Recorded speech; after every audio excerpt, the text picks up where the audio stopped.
હાલો start. નમસ્કાર મિત્રો, આ પદયાત્રામાં સૌથી મોટી પીડા અને સૌથી મોટી વેદના હું તમને અત્યારે બતાવવા જઈ રહ્યો છું. પાદરડી ગામની બાજુમાં એક અહીંયા નદી છે. નદીમાં અહીંયાથી બ્રિજ હતો લોકોને અવર જવર કરવા માટેનો. 2 વર્ષ પહેલાં તૂટી ગયો. 2 વર્ષ પહેલાં અનેક રજૂઆતો કરી. 2 વર્ષ થઈ ગયા, હજી એ કોઈ બ્રિજને અહીંયા રિપેર કરવા માટે નથી આવતો. હું તમને લાઈવમાં પાછો આવી ત્યારે એ બ્રિજ બતાવીશ. લાઈવ ચાલુ રહેશે. એટલા માટે રાઘવજી અહીંયા આવવાના હતા, કોઈ ન આવ્યું. એ બ્રિજ રિપેર ન થયો. જે લોકોને અવર જવર કરવા માટેનો નાનો જે પુલ બનાવવાનો હતો એ પુલ ન બનાવ્યો.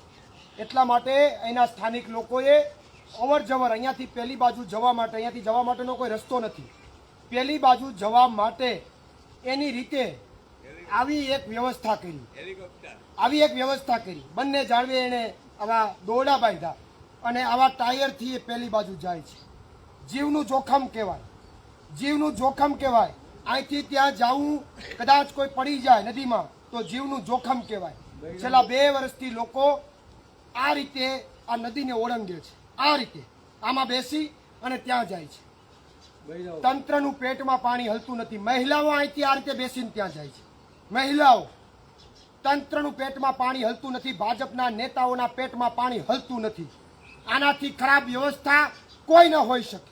અને એટલા માટે લાઈવના માધ્યમથી આજે હું પણ ત્યાં જવાનો છું. ભલે જાનનું જોખમ હોય તો ભલે હોય, હું જવાનો છું લાઈવના માધ્યમથી. જોજો કે હું ગુજરાતમાં વર્ષો થઈ ગયા, દેશ આઝાદ થયો, ગુજરાત આઝાદ થયું, વર્ષો થઈ ગયા, દેશ આઝાદ થયો, વર્ષો થઈ ગયા. આઝાદ થયાના એટલા વર્ષો પછી પણ આવી પરિસ્થિતિ છે. અહીંના નાગરિકે આ રીતે નદીઓ પસાર કરવી પડે છે. મીડિયાએ પણ નોંધ લેવી પડશે, ગુજરાતની જનતાએ પણ નોંધ લેવી પડશે. આ છે ઘેડની પીડા અને આ વેદના છે. એટલા માટે તો હું હાલતો નીકળું છું પદયાત્રા કરતો. તો આની નોંધ લેજો, ગુજરાતની જનતા નોંધ લેજો અને આત્મા જગાડજો કે જો આ રીતે ગુજરાતના નાગરિકોએ નદી પસાર કરવી પડતી હોય અને 2 વર્ષ સુધી જો પુલ રિપેર ન થતો હોય તો આ સરકાર પાસે હવે અપેક્ષા શું રાખવી, આશા શું રાખવી?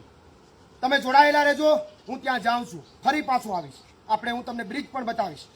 બધા જોડાયેલા રહેજો. કઈ રીતે લોકો અહીંયાથી મહિલાઓ કઈ રીતે પસાર કરે છે જોજો.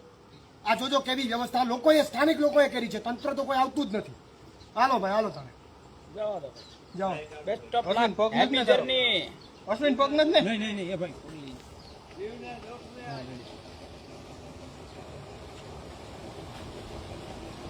ભાઈ કોઈ ગમ રીતે એ તાળીઓ પાડો, બધા તાળીઓ પાડો.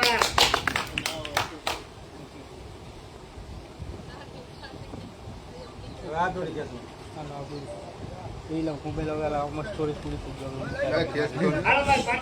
ઉતાર જોરે સ્કૂલ થઈ ગયું મારામાં. હું મારામાં જલ્દી ચાલુ કરી દે.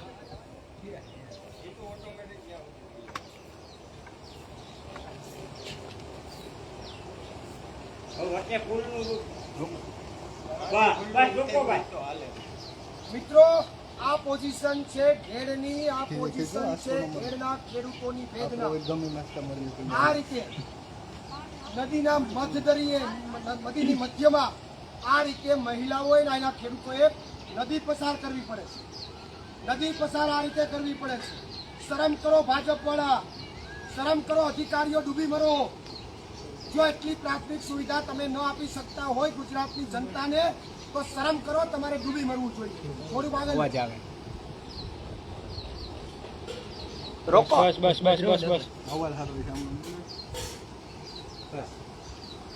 આ રીતે જે હું ગયો અને પાછો આવ્યો, આ તો હું 1 વાર ગયો છું. મેં 1 વાર જાનનું જોખમ લીધું. આવું રોજ જાનનું જોખમ અહીંના ખેડૂતો લઈ રહ્યા છે. અહીંની માતાઓ અને બહેનો આ રીતે આ નદી પસાર કરી રહી છે. આવા ગુજરાતમાં પહેલી વાર આ કિસ્સો જોયો છે. ગુજરાતની અંદર પહેલી વાર આ કિસ્સો જોયો છે મેં કે આ રીતે ખેડૂતોને ગુજરાતની ભાજપના શાસનમાં આ રીતે નદીઓ પસાર કરવી પડે છે. શરમ કરવી જોઈએ ભાજપના નેતાઓએ, શરમ કરવી જોઈએ અધિકારીઓએ. ડૂબી મરવું જોઈએ. જો મારા ગુજરાતના નાગરિકને અને ગુજરાતના ખેડૂતને નદી પસાર કરવા માટે આવા જાનના જોખમે પસાર થવું પડતું હોય તો ભાજપના નેતાઓ શાનમાં સમજી જજો. આવનારા સમયમાં ગુજરાતની જનતાએ હવે જાગવું પડશે અને વિસાવદરવાળી કરવી પડશે. કારણ કે આ તો હદ થઈ. શું પ્રાથમિક? અરે વિકાસ આમ થયું, તેમ થયું, પૂછડું થયું, એટલા કરોડ રૂપિયા, એટલો વિકાસ, વિકાસનું મોડલ. આ છે તમારું વિકાસનું મોડલ. મારા ગુજરાતના ખેડૂતને નદી આ રીતે પસાર કરવી પડે છે. પોતાના જીવના જોખમે આ રીતે નદીમાં લટકતા આમાં કંઈ થઈ જાય તો જીવનું જોખમ છે. એક બાપાએ મૃત્યુ પામેલું છે આ રીતે પસાર થતા. આ રીતે પસાર થતા એક વડીલ મુરબ્બી મૃત્યુ પણ પામ્યા છે એવું સ્થાનિકનું કહેવાનું છે. તો શું કરો છો? જનતા ખેડૂતો એટલું જોખમ લે છે, તમે શું કરો છો? આ 2 વર્ષથી શું કામ તમે બ્રિજ રિપેર નથી કરતા, પુલ શું કામ રિપેર નથી કરતા? મારી તંત્રને અપીલ હવે જવા દો સાઈડમાં. તંત્ર તાત્કાલિક ધોરણે આમાં કાર્યવાહી કરે. જો નહીં કરે અને આમની અંદર પસાર થતા કોઈ ખેડૂતને કાંઈ પણ થયું, યાદ રાખજો, બધાને છઠ્ઠીના ધાવણ યાદ અપાવી દઈશ, બધાને રોડે ચડાવીશ, અઘરું પાડી દઈશ. યાદ રાખજો, આ મારી અંદરની વેદના છે, મારો અંદરનો આક્રોશ છે. એટલે મહેરબાની કરીને તાત્કાલિક ધોરણે આ પુલ જે રિપેર કરવાનો છે કરે, હું પુલ પણ બતાવીશ, પણ એના કરતાં ગુજરાતની જે ખેડૂતો અને ગુજરાતની જનતા છે એને જાગવાની જરૂર છે કે કયા જમાનામાં જીવી રહ્યા છે, આપણે કયા વાતોમાં જીવી રહ્યા છે. આવી સુવિધાઓની અંદર આપણે ભાજપને મત શું કામ આપી રહ્યા છે? ખેડૂતને પસાર થવા માટે આવી સુવિધાઓ. એક પુલ ન બને, તમારે કરોડોના ભ્રષ્ટાચાર કરવા હોય, તમારા તાઇફા કરવા હોય તો તમને ઘણું બધું રૂપિયા મળે છે. અહીંયા શું કામ કંઈ મળતું નથી? પૈસા કેમ ખવાઈ જાય છે? ત્યારે તાત્કાલિક ધોરણે આનું કામ કરવામાં આવે. મારી નમ્ર અપીલ છે, ચાલુ રાખજો, હું આપણી પુલ પર બતાવીશ. આ જીવના જોખમે જો હું પાછો આવ્યો, શું કામ? કારણ કે ખેડૂતો, મારા ખેડૂતો કાયમી માટે આવું કરે છે. કાયમી જીવનું જોખમ છે. મને ડર હતો કે કંઈ થશે તો, પણ ખેડૂત કાયમી માટે કરે છે. તો મારે પણ એકવાર એ અનુભવ કરવો હતો કે કેવી પરિસ્થિતિ થાય, કેવી વેદના, કેવી પીડા થાય. હું આપને બતાવીશ. અહીંયા જે બ્રિજ છે,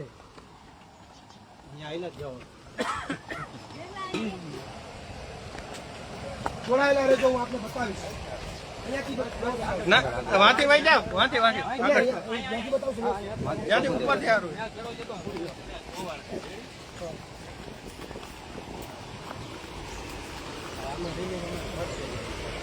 તમે તમારા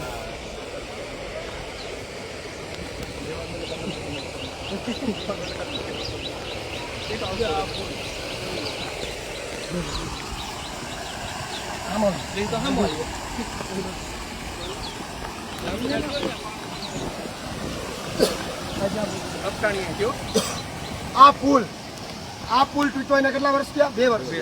2 વર્ષ થયા આ પુલ તૂટ્યો. પુલ તૂટ્યા પછી 2 વર્ષમાં અનેક રજૂઆતો કરી આ પુલને સમારકામ કરવા માટે. કોઈ તંત્રનો અધિકારી આ પુલને રિપેર કરવા ન આવ્યો.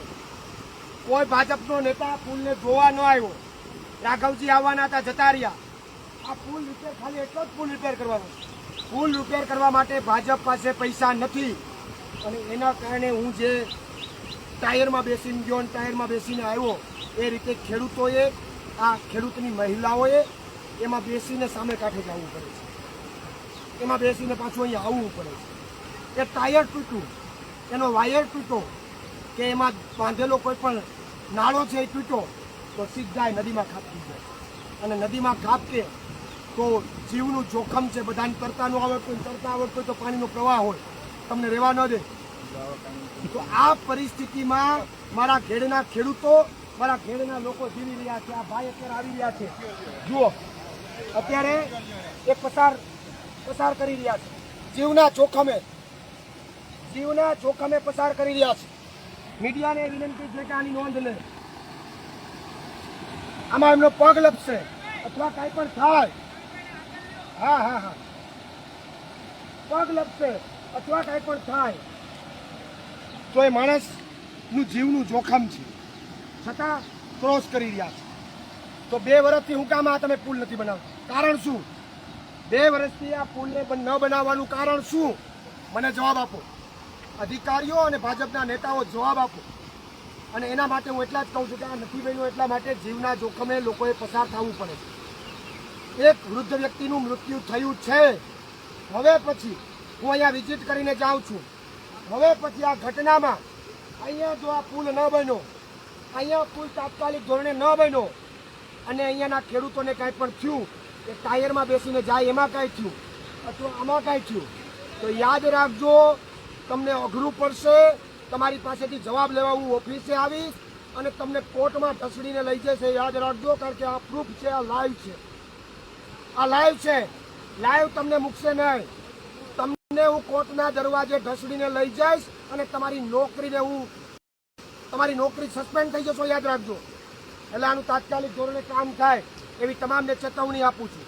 અને નહીં કરો તો પ્રવીણ રામ તમારી ઓફિસે આવજો, તૈયારી રાખજો મોરે મોરો મારવાની. પ્રવીણ રામ, પ્રદેશ ફ્રન્ટલ અધ્યક્ષ, આમ આદમી પાર્ટી.